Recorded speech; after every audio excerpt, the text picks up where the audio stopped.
how can you have energy if you have just taken care of everybody else in your household before you even have taken care of anything for you? If you're always tired, no matter how much coffee you drink or how much you sleep, and you still feel exhausted, this video is for you. I know because I have been there too. And after years of trial and error and endless advice videos, I finally found real solutions that fix my energy problem. And they are not what you think. So if you are ready to exit your tired girl era and step into the summer feeling energized and feeling alive again, let's dive in. So the first tip is to address the root cause of your fatigue. You see, there are different types of fatigue. I had no idea. I was trying to address my sleep, not realizing that there's mental fatigue and there is sensory fatigue and there is emotional fatigue. There's just different kinds of fatigue. And so sleep can't fix those kinds of fatigue. A lot of us women, we get ignored that we are not meant to feel tired all the time. So if anybody tells you that you're meant to feel tired all the time, you need to go somewhere else. So something that I did was I started working with a naturopath and I started running different labs. And that's something, if that's available to you, I highly suggest that. Check your vitamin D levels, check your iron, check your electrolytes. Chronic fatigue is usually a sign that there's something deeper happening in your body, and let's try to figure out what is actually causing this fatigue. And so something I would advise that helped me is to start tracking when you started to feel really tired, or if there were days where you had more energy versus other days. Were there more instances when you hung out with certain people and they had low energy and then felt energized around other people? Get a notebook or put it in your notes and start just tracking like a little energy tracker and seeing when you feel like you have high energy, when you have low energy, or do you just feel tired all the time? You see, the thing is that when we try to fix chronic fatigue or having low energy with just drinking more energy drinks or more coffee, which I am so guilty of. Like, I used to have an Alani and a Celsius in my hand at all times. And before that, it was a Red Bull. And then before that, it was a caramel macchiato, which we'll get into that later. It was just like a temporary fix. You see, when you're trying to fix your energy problem with these energy drinks and coffee, which I totally get because you need to function, right? But the thing is that you're trying to put water in a leaky bucket. So if there's something underlying that's causing this fatigue and you keep putting in these energy drinks to try to fix it, it's just going through. It's not actually fixing the root of the issue. This is kind of like investigative work. Like, I'm not kidding. My doctor told me, I think you have chronic fatigue. And I was sent to go do sleep apnea tests, and I was running all these labs, and I was like, I refuse to accept that I have chronic fatigue. And I just kept investigating and researching, and this is when I started to come up with these solutions. So it may be a little bit of investigative work within yourself, but just do it for 2 weeks. I promise you it will be worth it to start seeing the patterns as to when you feel tired or what's causing your tiredness, or do you just feel tired all the time? You may be surprised to see that there are times that you feel more low energy than others. At least I definitely was. So the second tip is stress management. You see, stress is something that I know so many of us are dealing with right now, but it is like an energy vampire, because when you are stressed, your body goes into this thing called fight or flight mode, and it feels like that something is going to attack you, as if there's a lion or a tiger in front of you, when it may just be a work deadline or your boss is giving you shit. But your body is reacting in a fight or flight state, and that just drains your energy resources. And so I understand that you can't get rid of all stress in your life, but can you manage it? What can you do to help you with your stress? I had no kinds of management techniques at all. As I've developed over the years, I started bringing in little stress management techniques in my day-to-day. Maybe you had a really intense meeting. Go outside and walk around the block. Even walk up and down the stairs of your office, or walk up and down the stairs of your house. Just get in a little bit of movement when you feel that stress, because I'm a strong believer that a walk can help you with a lot of problems. Or maybe some meditation. And I'm not talking about like an hour-long meditation. I mean just like 10-minute, just close your eyes, breathe in, box breath. So it's like breathe in for 4, go out for 4, do it again, and just have that moment to just really relax. I know there's a lot of apps that help like this, and they have like little midday break meditations, or you could just go on YouTube for free and just look up like a short, quick midday or evening meditation for 5 minutes. Like, you don't have to commit to something long, but finding ways to manage your stress will really help you with your low energy. You just don't want that stress zapping your energy all day long. Think about times where you've come home from work and you started work with some good energy, and then you left with no energy because you were just stressed all day. It's literally depleting your energy stores. So let's try to find ways to manage that, even though sometimes we can't avoid it. One of the biggest game-changing things for me when it came to being low energy all the time, and that is emotional boundaries. This may sound silly. I talk about energy vampires when it comes to stress management. There are also energy vampires when it comes to people, and they could be people that you love, and I know that's really hard to hear. But as women, and at least I could speak for myself and the women that I know, we are conditioned to take care of everybody around us, especially before we take care of ourselves. And that leads to burnout, that leads to no energy, that leads to just your depletion. It's like, how can you have energy if you have just taken care of everybody else in your household before you even have taken care of anything for you, or you've taken care of your friends before you've had to take care of you? This may have been my biggest energy drainer, to be honest with you, is I didn't have emotional boundaries. You could call me at 3 a.m, you could call me in the middle of my workday. I was always the friend. I took pride in being the friend or family member that would answer at any time to help somebody, because I just love to help. This is why I do YouTube right now, is because I can't help it. Like, I want to help people. And if I know information, I want to help people. But the thing is that you need to have boundaries around that, because sometimes it could be too much and you may not be in the position to help, and it just continuously takes your energy away and you aren't adding things back into your energy reserve. So let's say you start off the day with a full glass of water, and the water is your energy, right? And every time you're doing something for somebody else before yourself, you're pouring a bit of water out, and that's just a little energy in a friend, a little energy in your husband, a little energy in your boyfriend, a little energy in your kids, pouring out these little things of energy. It's giving you like a physical idea of what it looks like. And every time you do that, you get less energetic, and less energetic. This is something that completely changed for me. I said to my therapist, I don't get it. I'll feel like I have energy, and then I'll talk to certain people or I'll hang out with certain people, and then I feel like I leave there with no energy.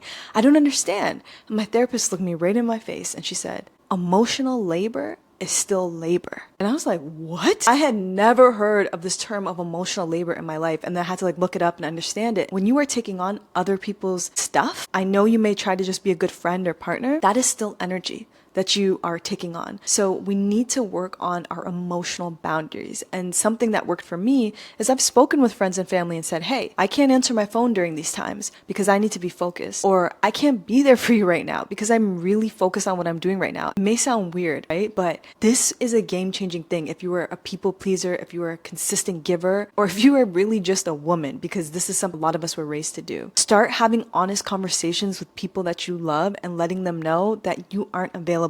Like, you are not available. And that will help your energy so much. And I know that if you're anything like me, that when you do have energy and then you do have time, you will be there for people. But you need to have the boundaries so that you can be, or else you will be depleted all of the time. And there is no amount of sleep that is going to make up for depleting your energy trying to help everybody and not having emotional boundaries. Setting these emotional boundaries may feel uncomfortable at first, but over time, they're going to feel more and more normal for you, and you're going to start realizing how much more energy you have back to give to yourself, and it will start to become part of your norm, and you're not going to feel so bad about it. Just trust me. It feels weird at first. I felt really bad about it at first, and sometimes I still struggle with it, but I always remember what I feel like when I focus on putting the energy within myself first before giving it out, and I always feel better. So this tip actually completely changed my life, which is cycle syncing. So cycle syncing is when you align your activities and your expectations with the natural fluctuations in your energy each month. You start to realize that you have energy fluctuations throughout the month because of your hormonal changes. For me personally, I didn't understand why I felt so tired and exhausted sometimes in each month, and then so much better at other times in the month, or why I felt sad during some times of the month. I only ever knew about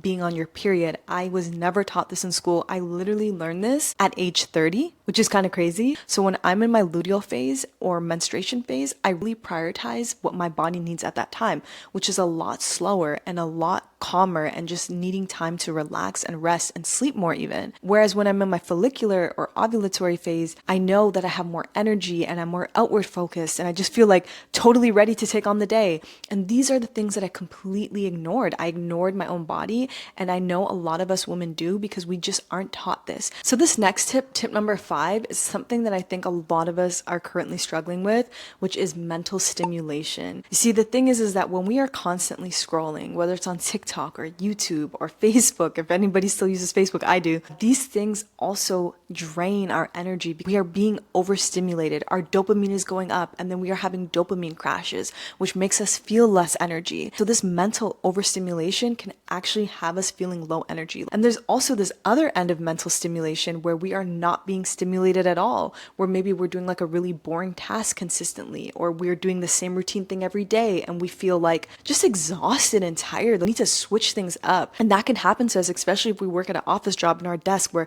we're just staring at a screen all day. We're doing the same task. We're entering things into Excel and we just feel we need mental stimulation. So something that can really help this is, if you feel like you need mental stimulation, is doing something that challenges you. Like, I downloaded Duolingo and I am on my 80th day streak of learning Arabic. So trying to learn a new language can help you. Maybe doing a new hobby will help you. Just really trying to get outside of your comfort zone and doing something different will help you stimulate that mental energy. And then the other tip, where you are overstimulated, we definitely need to be putting times around how long we spend watching TV. You can go on your phone and you can put a screen limit on your apps for TikTok and Instagram, and you can just have it time you out at 15 minutes. And I know you can ignore it, or an hour, however long you feel that you need, or however long that you want to work within. You can program that in your phone. It will pop up a message saying that you only have a few more minutes or you're out of time. This is about finding what works with your brain. It could be learning the new language. It could be putting on the time limit. It could be just trying a new hobby. Whatever is going to stimulate your brain in the best way, this will help you with this mental stimulation, fatigue, and exhaustion. Before we get to this next part of the video, let me know in the comments which one of these has resonated with you the most. So these first 5 tips were really going underneath the layer to what may be causing you to have this low energy. And now we're going to talk about the practical tips and habits that you can do in your day-to-day that you can implement that will help you with your energy. So tip number 6 is nutrition. And listen, we all have heard that we need to eat clean and exercise and eat healthy, like yada, yada, yada. You've heard that a million times. But what is it about the nutrition that is impacting our energy? This is something that I fought for a very long time. I did not want to believe that my food was impacting my energy. I didn't want to believe it. I wanted to keep eating how I ate and not thinking it did anything about my energy. But the truth is, this completely has an impact on your energy. You might be seeing all the talk around glucose, and there's actually a creator that's called the Glucose Goddess, and she really goes in depth about this. I highly suggest checking out her book, her page. And when we eat foods that spike our glucose, it has an opposite effect of a crash, which has us feeling low and tired. This is something that we can definitely manage, and we can change by changing the way that we eat, by focusing on proteins and fiber and healthy fats and carbs that are healthy for us. This helps. I denied this. I denied it. I didn't want to believe it. I refused to accept it. I wanted to eat how I wanted to eat. This sounds anything like you. I feel you, okay? I would go and I would get a caramel macchiato from Starbucks with a Cali style cup, so caramel all around the cup. Extra caramel. I'd have their croissant sandwich and I would eat that thinking, I'm going to Starbucks to get my energy and eat my breakfast. And immediately after I would drink this Starbucks, I would feel so tired and I didn't get why. So then I would get a bigger Starbucks, a venti one instead of a grande. Then I would feel tired. And it was when I realized how much of a sugar spike I was getting from this drink. I was thinking, it's coffee, it's fine. But no, it was spiking my sugar all the way. And the opposite of that is just a complete crash. And especially if you're starting your day like this, you are riding this low energy crash all day, because then you get hungry again and then you want to eat something carby and sweet at lunch and then you crash again and now it's the end of the day. So you do the same thing, and this whole day you're thinking you're eating for your body, you're trying to feel yourself, you're drinking your coffee, you're eating quick on the go, and you're not realizing how much your energy is dipping because of this food. This was a hard realization for me, but changing the way that I ate really changed my energy levels. All of these things have gone from being a zombie all day, thinking I need to eat more, drink more coffee, to actually having more energy throughout the day. So the tip here is to focus on foods that will give you sustained energy throughout the day. When people used to say that food is fuel, I literally would roll my eyes. I was like, no, it's not. Like, food is delicious. I don't care about fuel. Like, I didn't think of food in that way. But then when I started changing the way I ate,